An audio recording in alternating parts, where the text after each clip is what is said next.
Este es un mensaje del pastor John MacArthur, traducido y predicado en español para el mundo de habla hispana. He estado tratando de hablar de las situaciones conforme las hemos pasado en el casi año y medio pasado ya, y tratando de ayudarle a que usted pueda responder a los cambios dramáticos que están pasando en el mundo a nuestro alrededor y entenderlos desde una perspectiva bíblica. Este ha sido, por la mayoría de las medidas, un año muy difícil y de pruebas. Pero en realidad probablemente ha sido el año de ministerio más emocionante y gozoso que he conocido. Me siento como Moisés, 40 años en Egipto, 40 años en el desierto y ahora tengo 80 y apenas estoy empezando. Sé que usted está calculando que no me quiere por otros 40 años. Realmente ha sido un año increíble para la vida en Grace, ¿no es cierto? Ha sido un año maravilloso y nuestra decepción no se encuentra con nuestro Señor y nuestra decepción no se encuentra con los redimidos en su iglesia. Pero conforme veo el panorama semana tras semana y trato de ayudarle a entender cosas desde una perspectiva bíblica, estoy muy consciente de que hay una cantidad enorme de decepción por parte de casi todos los que deseamos el honor de Dios y el honor de Cristo y que queremos un ambiente que protege la virtud, que queremos un lugar seguro para vivir y para criar a nuestros hijos, seguros del daño físico que puede venir sobre nosotros y seguro del daño mental, que incluso es más grande, que puede venir sobre nosotros mediante el entretenimiento y los medios de comunicación, e incluso la educación. Lo entiendo, conozco el nivel de decepción y sé que si usted sigue las noticias, las cuales son malas todo el tiempo y nunca buenas, pueden llevarlo a la decepción a un nivel muy alto. Y creo que esto es en parte porque no entendemos lo que debemos estar esperando. Creo que la decepción se relaciona con el hecho de que está esperando demasiado. Y quiero ayudarle a entender eso y ver eso de una manera bíblica. Es menos probable que usted se decepcione si no espera nada. Y en un sentido real, verdadero, usted no debe esperar nada del mundo. Nada que va a apoyar, facilitar, ayudar, mejorar y enriquecer el reino de Dios. No son un aliado, son el enemigo. Entonces, quiero que abra su Biblia en 1 de Juan, capítulo 2. Y quiero leerle de los versículos 12 al 17. Entonces, sigamos comenzando en 1 de Juan 2:12. Os escribo a vosotros, hijitos, porque vuestros pecados os han sido perdonados por su nombre. Os escribo a vosotros, padres, porque conocéis al que es desde el principio. Os escribo a vosotros, jóvenes, porque habéis vencido al maligno. Os escribo a vosotros, hijitos, porque habéis conocido al Padre. Os he escrito a vosotros, padres, porque habéis conocido al que es desde el principio. Os he escrito a vosotros, jóvenes, porque sois fuertes y la palabra de Dios permanece en vosotros y habéis vencido al maligno. No améis al mundo, ni las cosas que están en el mundo. Si alguno ama al mundo, el amor del Padre no está en él. Porque todo lo que hay en el mundo, los deseos de la carne, los deseos de los ojos y la vanagloria de la vida, no proviene del Padre, sino del mundo. Y el mundo pasa y sus deseos. Pero el que hace la voluntad de Dios permanece para siempre. Observe el versículo 15. No améis al mundo. Ahora entiendo que Dios es un Dios de amor. En 1 de Juan, capítulo 4, versículo 7, se nos dice, amémonos unos a otros porque el amor es de Dios. Todo aquel que ama es nacido de Dios y conoce a Dios. Y el versículo 8 dice, el que no ama no ha conocido a Dios porque Dios es amor. Entiendo eso. Es repetido en el versículo 11 del capítulo 4. Si Dios nos ha amado así, debemos también nosotros amarnos unos a otros. Es repetido en el versículo 16.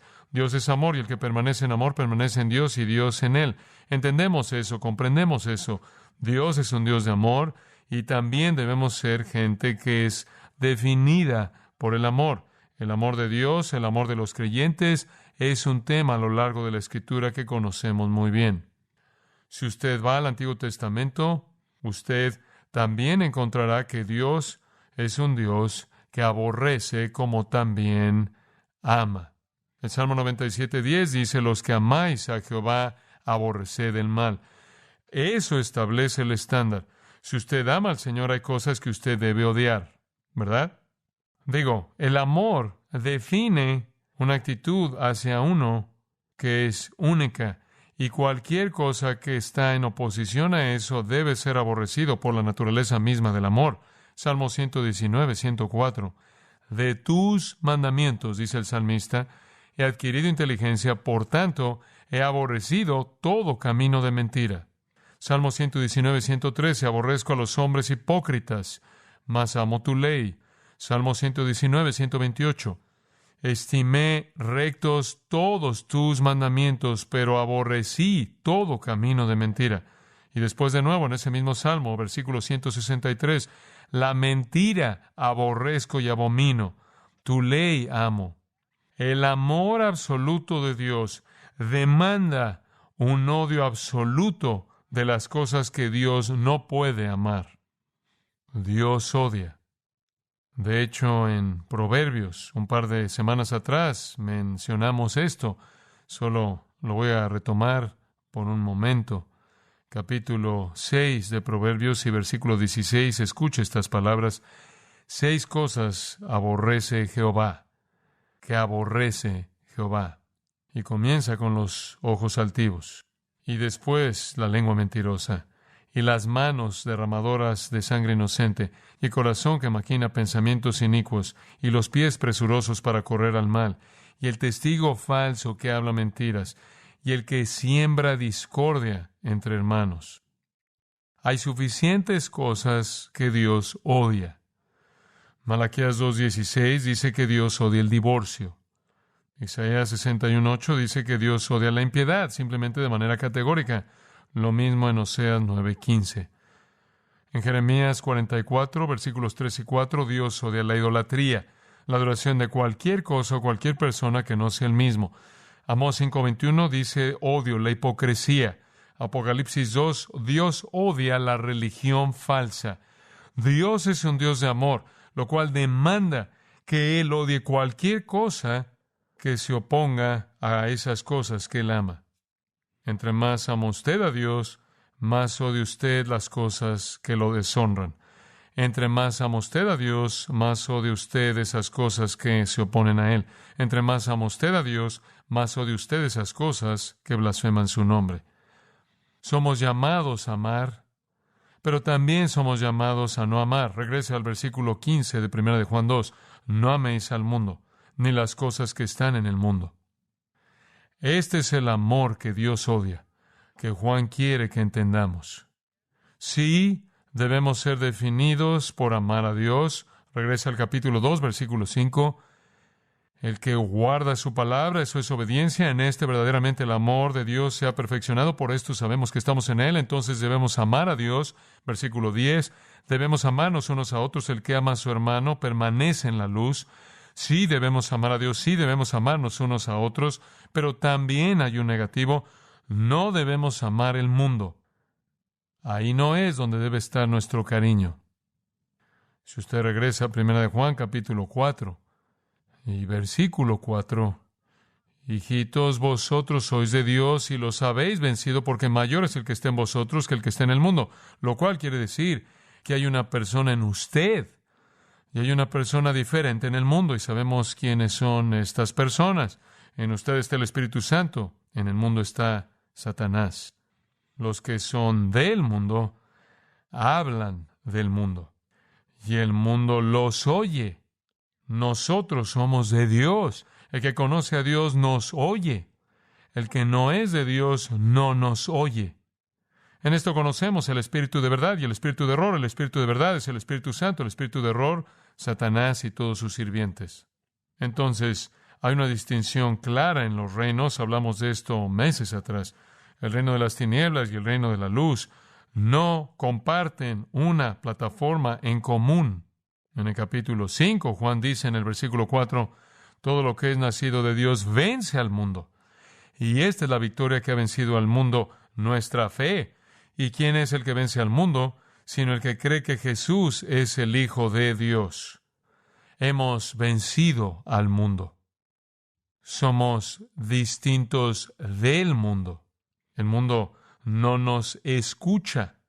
No podemos esperar o opinar en el mundo y hacer que hagan lo que nosotros pensamos que deben hacer.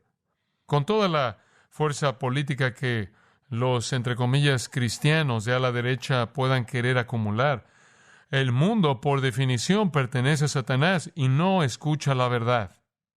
No somos del mundo, hemos sido librados del mundo, del reino de las tinieblas al reino del amado Hijo de Dios. Todo eso para decir que no debemos esperar nada del mundo.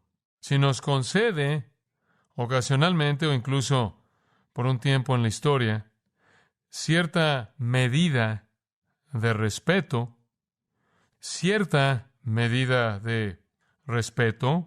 a la palabra de Dios o a lo que llamamos moralidad cristiana, eso es una anomalía. Eso no debe ser esperado. Eventualmente el mundo va a actuar como el mundo. Va a manifestarse lo que es. Entonces regresamos al mandato, al principio del versículo 15. No améis al mundo, ni las cosas que están en el mundo. Ahora quiero darle varias razones por las que se nos manda no amar el mundo. Número 1, debido a lo que es. Debido a lo que es el mundo. Ahora, el mundo podría significar varias cosas. Cosmos es el término. Podría referirse al mundo físico. Hechos 17:24, sabemos que dice Dios hizo el mundo, el cosmos y todo lo que en él hay. Y debemos ver esa creación y darle gloria, ¿verdad? Entonces no es ese mundo el que debemos odiar. Ese mundo es una gracia común, ese es un regalo de Dios. Los cielos y el resto de la creación declaran su gloria. Podemos amar la expresión de Dios en el mundo y como creyentes debemos hacer eso. Esa es la razón por la que es tan importante no creer en la evolución. Porque usted no puede dar un reconocimiento sin nombre imposible por la magnificencia de la creación física a una ecuación que dice nadie por nada equivale a todo. Eso es locura. El mundo físico debe ser valorado y se le debe dar una medida de afecto porque es un testimonio de la grandeza y la gloria de la majestad de Dios. Podemos amar su creación. Podemos amar el mundo humano. De hecho, Dios incluso ama el mundo humano. De tal manera amó Dios al mundo que ha dado su Hijo unigénito. En el capítulo 2 de Primera de Juan y versículo 2, abogado tenemos, versículo 1, Jesucristo el justo, quien es la propiciación o la satisfacción por nuestros pecados, y no solamente por los nuestros, sino también por los de todo el mundo. Dios amó de tal manera al mundo que dio a su Hijo. Entonces el mundo que se nos permite amar y debemos amar es el mundo creado y debemos darle a Dios la gloria por la magnificencia de su creación. Nada me molesta más que oír a alguien hablar de la madre naturaleza. No hay madre naturaleza.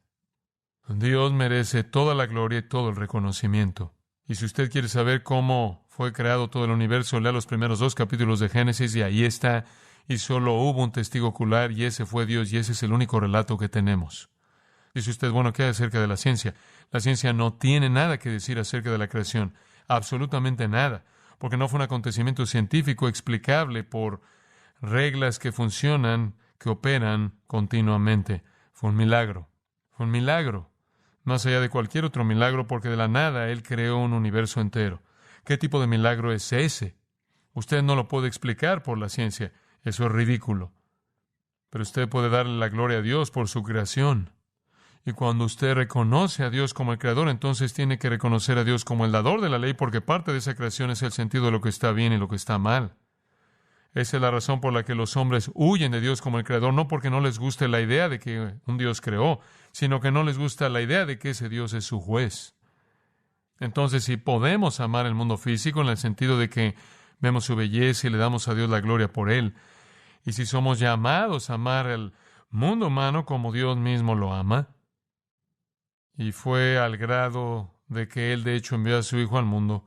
Juan 1:10, en el mundo estaba, y el mundo por Él fue hecho, pero el mundo no le conoció. Él vino al mundo que Él amó. Debemos seguir ese patrón. Él vino porque Él amó, y también debemos amar ese mundo de humanidad. Entonces, ¿cuál es el mundo que debemos odiar? No es el mundo creado, no es el mundo humano, es el sistema espiritual de maldad que opera en la esfera física. Es el sistema de maldad que se opone a Dios. Ese es un mundo en sí mismo. Y usamos el término mundo de esa manera aún en español. Podría decir yo el mundo y usted podría pensar que me refiero al planeta, yo podría decir el mundo y usted podría pensar que me refiero a la población, o yo podría decir el mundo y usted podría pensar que me refiero al mundo de los deportes, o al mundo de la economía, o al mundo de la educación. Simplemente significa un sistema, un cosmos, a diferencia de un caos. Un caos es desorden, un cosmos es orden. Algún tipo de sistema ordenado. Hay un sistema físico, hay un sistema humano y hay un sistema de maldad pecaminoso satánicamente dominado. Escuchen las palabras de nuestro Señor en Juan 15:18. Si el mundo os aborrece, sabed que a mí me ha aborrecido antes que a vosotros. Si fuerais del mundo, el mundo amaría lo suyo. Pero porque no sois del mundo, antes yo os elegí del mundo, por eso el mundo os aborrece. Entienda eso. Usted está comenzando con la suposición equivocada si usted piensa que puede hacer que el mundo lo ame a usted o que admire las sugerencias que usted hace para cómo deben operar ellos. En la oración sumo sacerdotal de Jesús, en Juan 17, versículo 14, Él dijo, yo les he dado tu palabra, hablando de los apóstoles, y el mundo los aborreció, porque no son del mundo como tampoco yo soy del mundo. Entonces lo que Juan nos está diciendo es, no pueden amar el mundo debido a lo que es. Es un sistema de maldad completamente opuesto a todo lo que Dios desea. Usamos la palabra mundo de esa manera.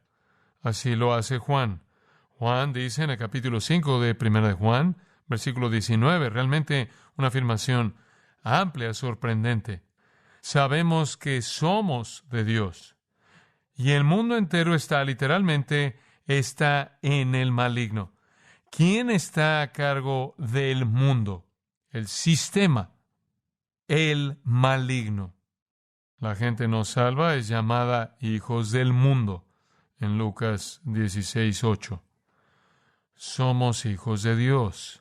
Primera de Juan 4, quizás deba ver eso. Amados, no creáis, versículo 1, a todo espíritu, sino probad los espíritus si son de Dios, porque muchos falsos profetas han salido por el mundo. El sistema está literalmente lleno de mentirosos.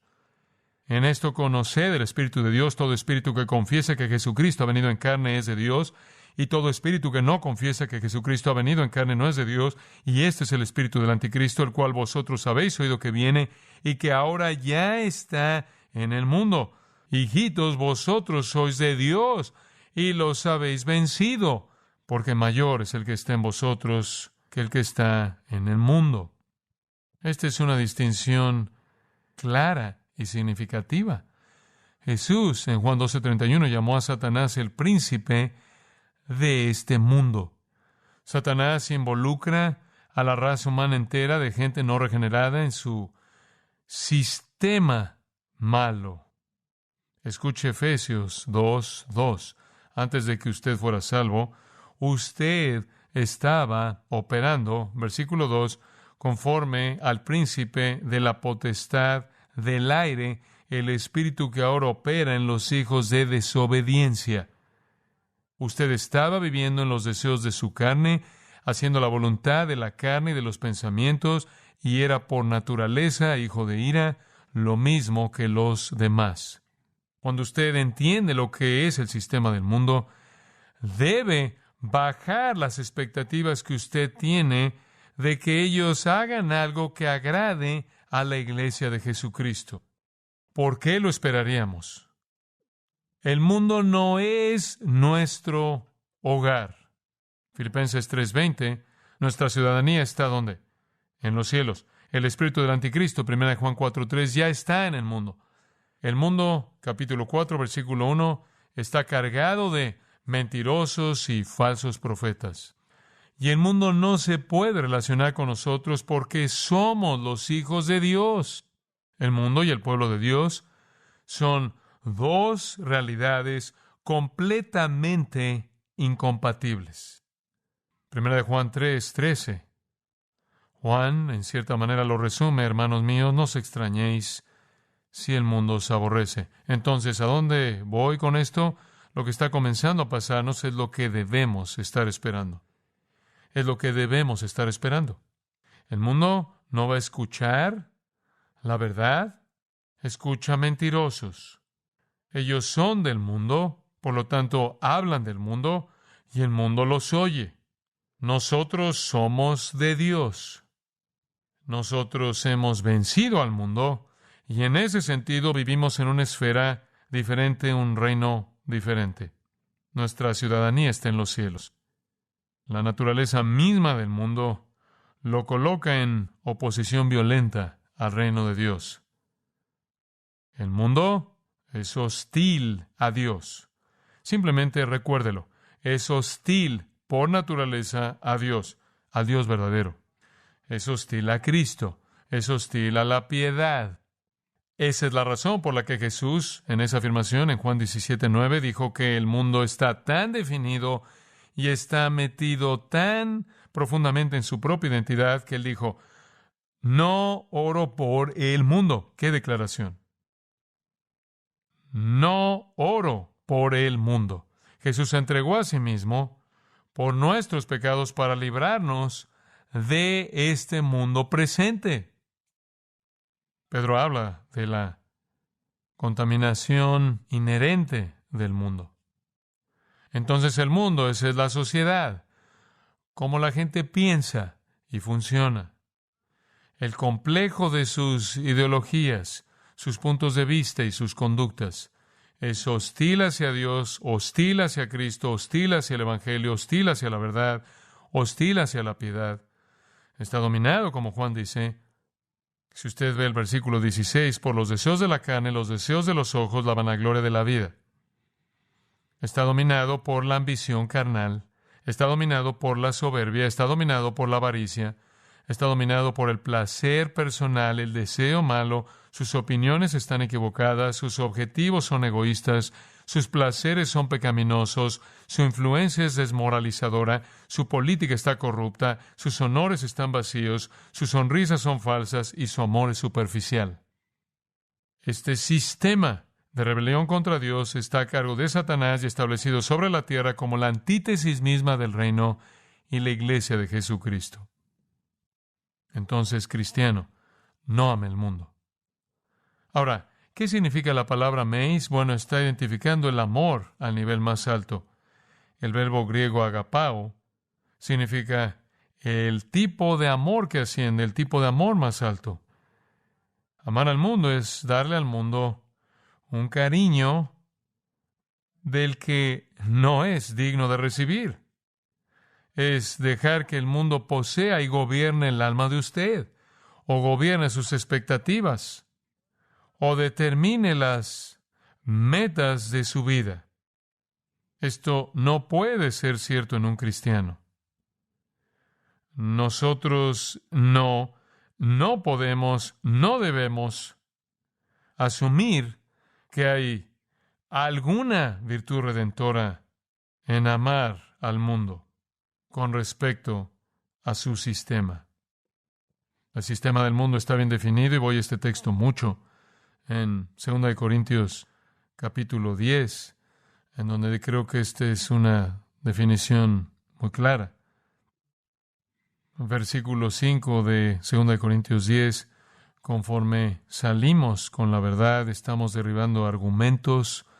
Esas son ideas, logismos, ideas, pensamientos, filosofías, psicologías, teorías, religiones, cualquier conjunto de ideologías, y toda altivez que se levanta contra el conocimiento de Dios y llevando cautivo todo pensamiento a la obediencia a Cristo. Entonces, ¿qué es? ¿Qué es el ministerio? Es entrar en todas las mentiras, todos los inventos, todos los engaños que básicamente constituyen el sistema del mundo organizado por Satanás y traer la verdad para que podamos liberar a la gente y llevar cautivo todo pensamiento a la obediencia a Cristo.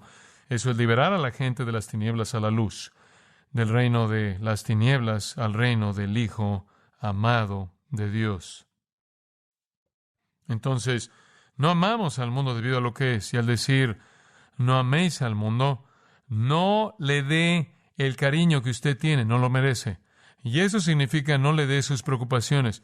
No espere nada más de lo que usted sabe que el mundo haría, y eso sería hacer lo que su líder quiere. ¿Y quién es su líder? Satanás. Entonces, ¿por qué esperaría usted algo menos? Le confieso que Satanás es sutil, y Satanás no quiere que todo mundo entienda sus estrategias totalmente para que él pueda cubrir la impiedad real, vil, hasta cierto grado, con cierta medida de conducta civil. Pero debajo de todo está Satanás y la blasfemia. Entonces no amamos el mundo debido a lo que es. En segundo lugar, no amamos el mundo debido a quienes somos. Regresemos al versículo 12. ¿A quienes somos? Os escribo a vosotros, hijitos, porque vuestros pecados os han sido perdonados por su nombre. Os escribo a vosotros, padres, porque conocéis al que es desde el principio. Os escribo a vosotros, jóvenes, porque habéis vencido al maligno. Os escribo a vosotros, hijitos, porque habéis conocido al Padre.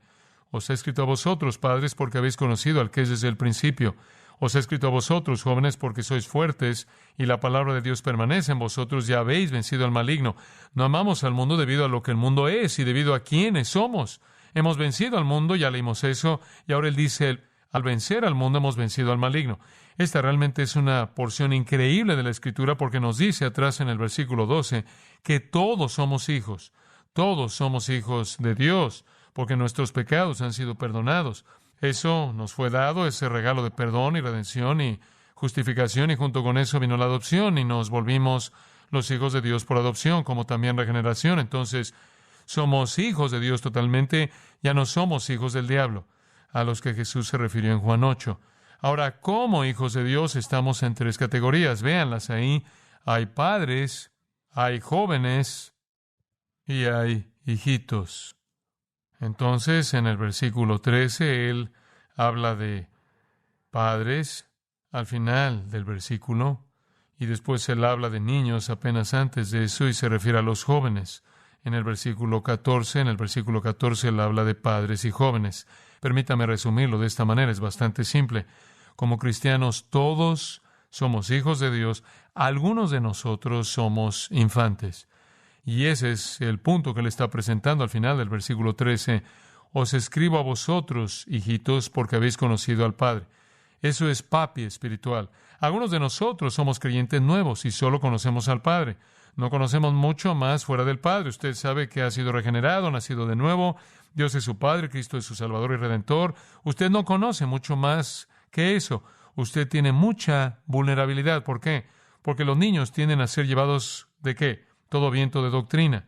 Porque usted no tiene la fuerza para protegerse a sí mismo, no tiene el discernimiento. Entonces es fácil para los niños ser arrastrados en alguna forma falsa de cristianismo, alguna forma débil de cristianismo, y hay estos lugares grandes llamados megaiglesias en donde usted tiene en muchos casos a niños muy, muy débiles que han venido a Cristo y que están en la familia de Dios, pero carecen de discernimiento, y entonces son llevados por todo viento de doctrina que sopla, y son como un niño arrastrándose en el suelo que se mete todo a la boca.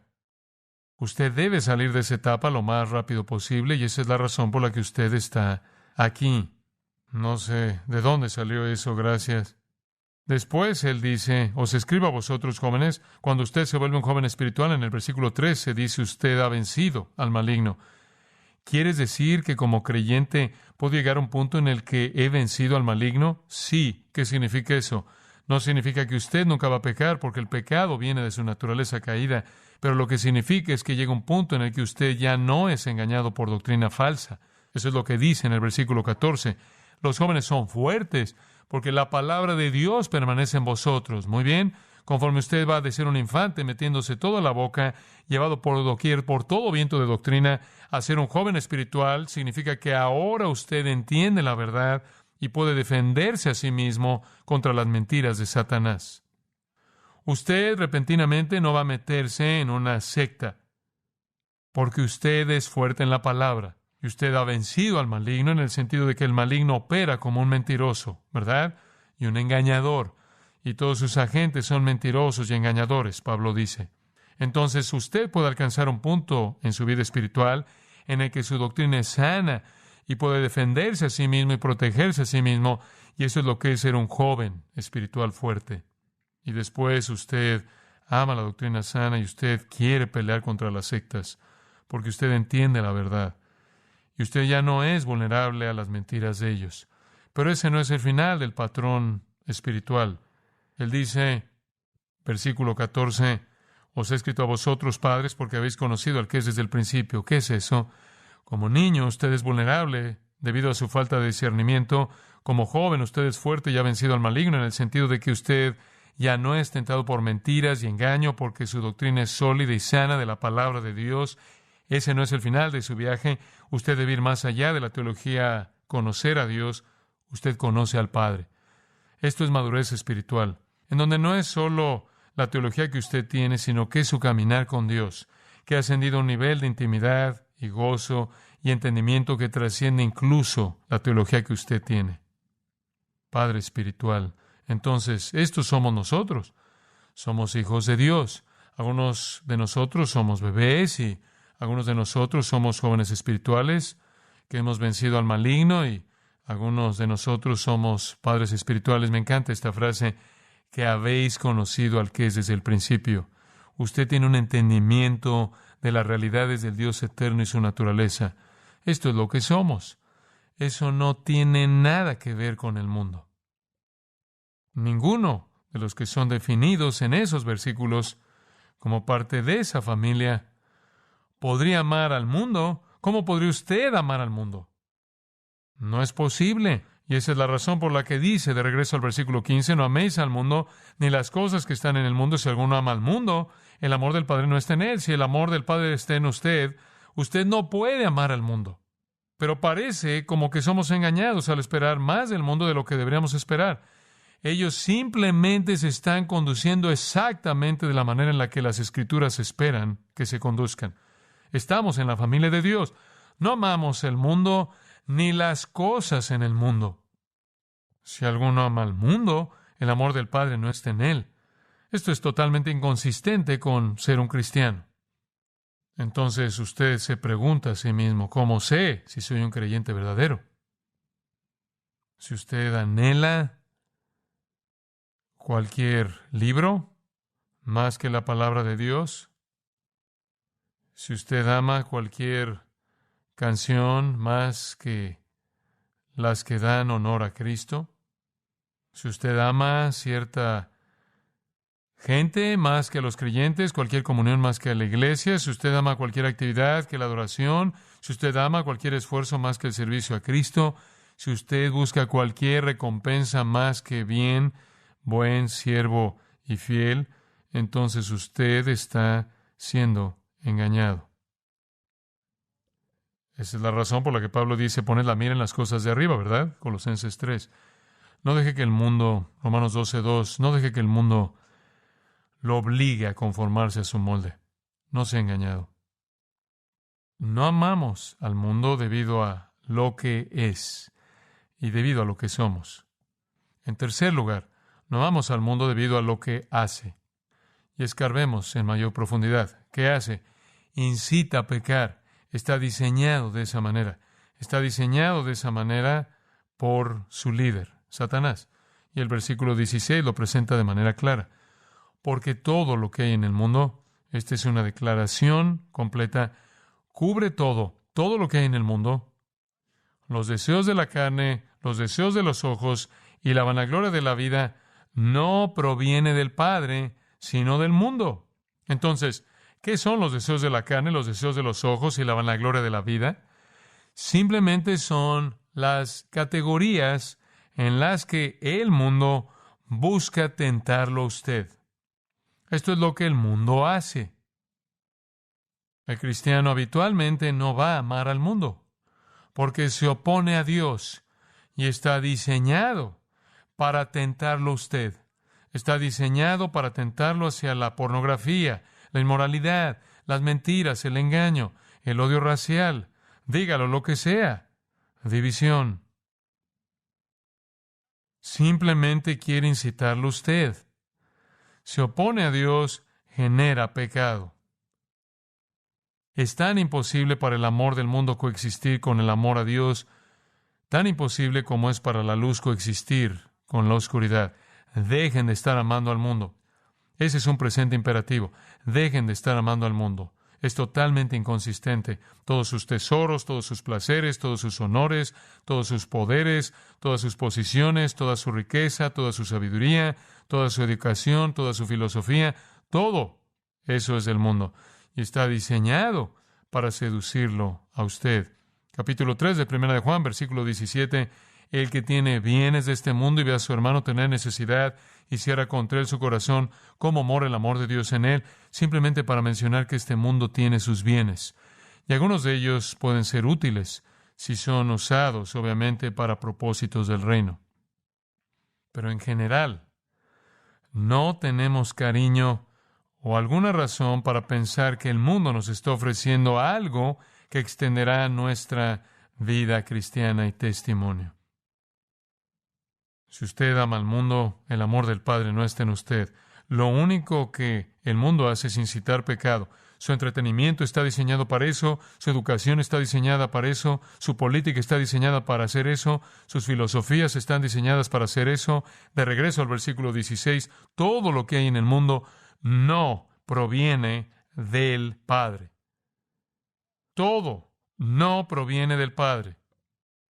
Ahora, cuando Eva fue tentada atrás en Génesis 3, Satanás vino y ella vio el fruto y ella vio que era agradable a los ojos, que era bueno para comer y que la haría como Dios. Esa fue la tentación.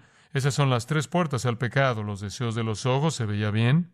Los deseos de la carne, ella pensó que sabría bien y la haría sabia. Entonces usted tiene los deseos de los ojos, los deseos de la carne y la vanagloria de la vida. A partir de Génesis 3 sabemos cuál va a ser la puerta. Hablemos de la vanagloria de la vida por un momento.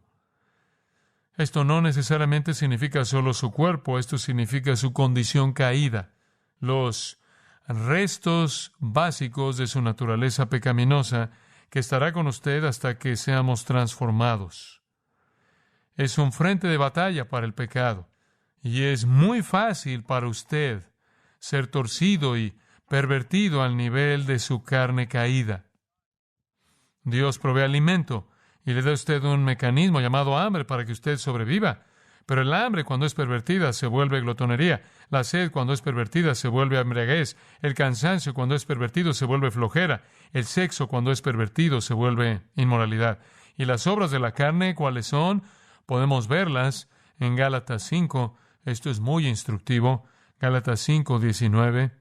Las obras de la carne, aquí están: adulterio, fornicación, inmundicia, lascivia, idolatría, hechicerías, enemistades, pleitos, celos, iras, contiendas, disensiones, herejías. ¿Se oye conocido eso? ¿Se oye eso como lo que usted ha visto en el último año y medio?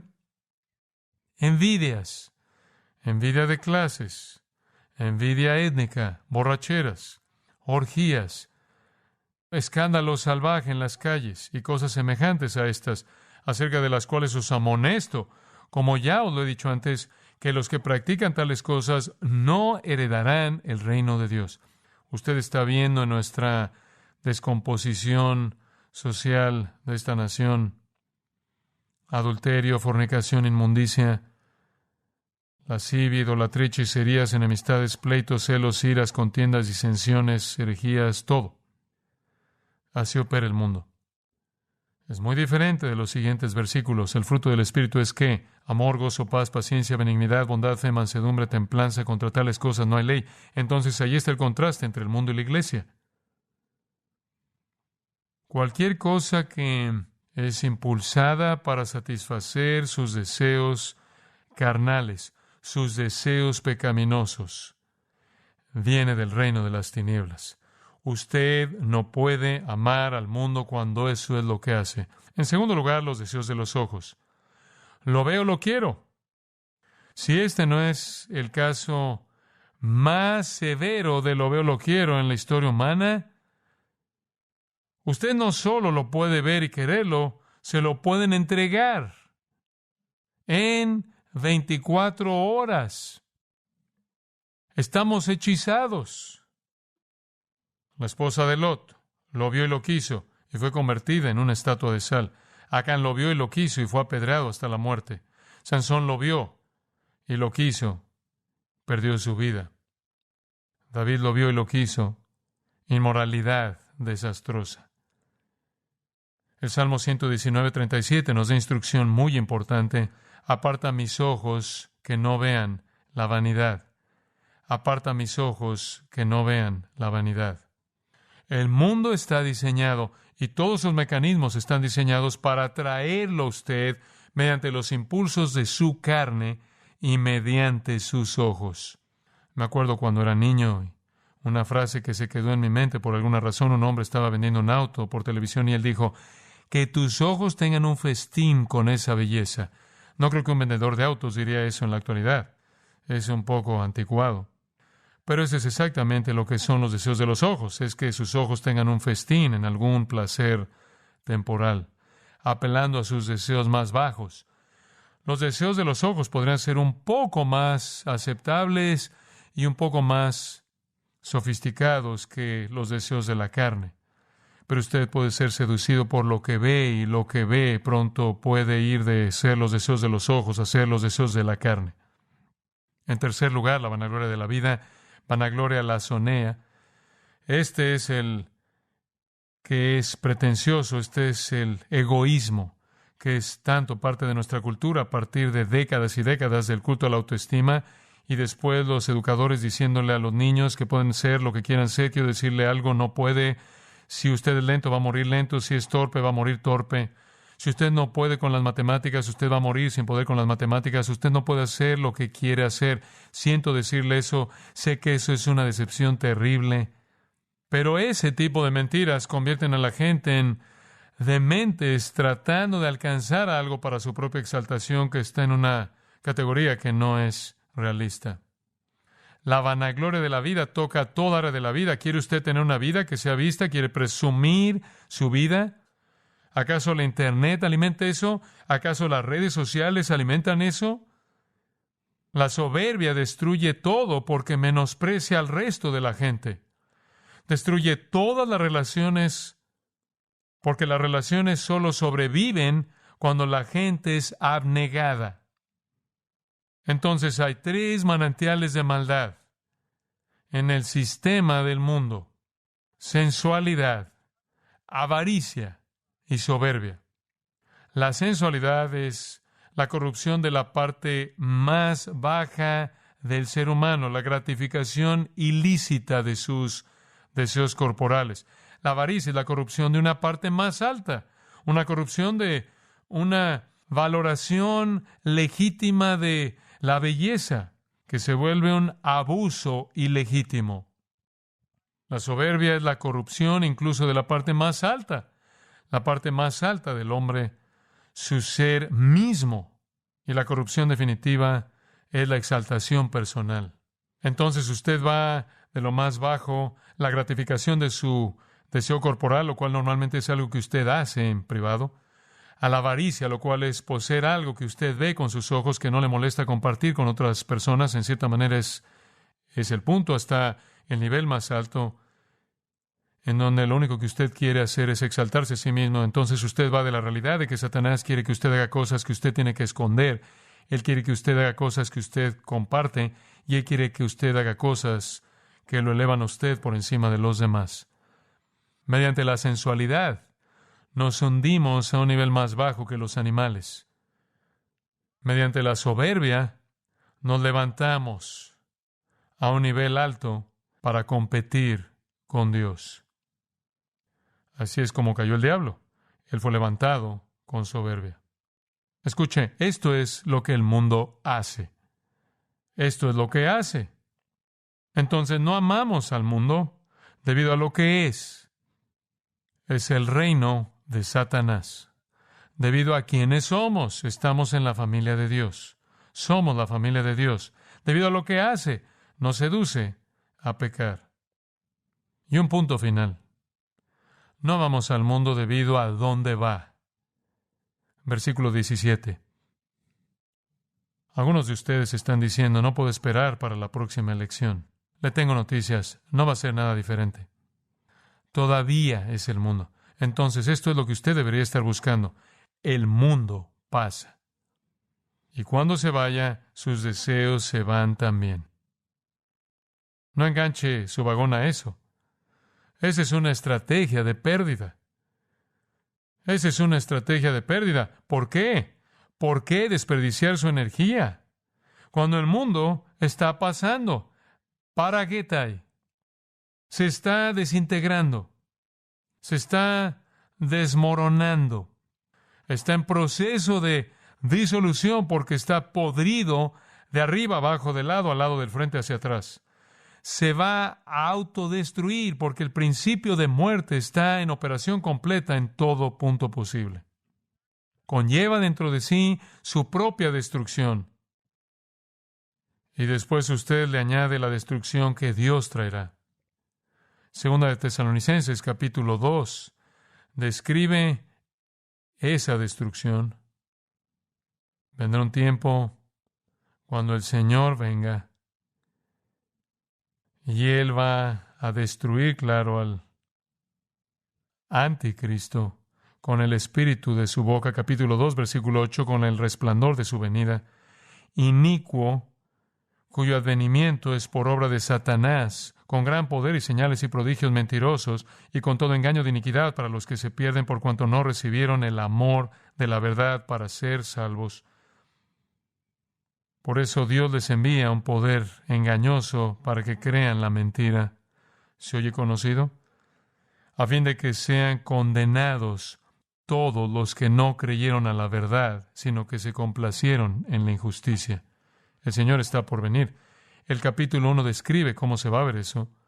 Cuando, versículo 8 del capítulo 1, versículo 7, se manifiesta el Señor Jesús desde el cielo con los ángeles de su poder en llama de fuego para dar retribución a los que no conocieron a Dios, ni obedecen al Evangelio de nuestro Señor Jesucristo, los cuales sufrirán pena de eterna perdición, excluidos de la presencia del Señor y de la gloria de su poder, cuando venga en aquel día para ser glorificado en sus santos y ser admirado en todos los que creyeron. Estamos esperando que Él venga. Y este mundo está en proceso de desintegración. Pedro nos da incluso más detalles. Segunda de Pedro, capítulo 3, versículo 10. El día del Señor vendrá como ladrón en la noche, en el cual los cielos pasarán con grande estruendo, y los elementos ardiendo serán deshechos, y la tierra y las obras que en ella hay serán quemadas. No solo será juzgado el sistema debido a que la gente no cree, como Pablo le dijo a los tesalonicenses, sino que la creación misma va a dejar de existir. Va a dejar de lo que usted tiene en 2 de Pedro 3:10, es una implosión. Usted tiene una decreación. Usted tiene literalmente un evento atómico por el poder de Dios que termina con el universo dejando de existir completamente. Dice usted, bueno, entonces, ¿qué? Versículo 13, cielos nuevos y tierra nueva, en los cuales mora la justicia. Entonces Juan dice, el mundo pasa, ustedes no. Versículo 17, el que hace la voluntad de Dios permanece, ¿qué? Para siempre. No espere nada del mundo y usted no se decepcionará.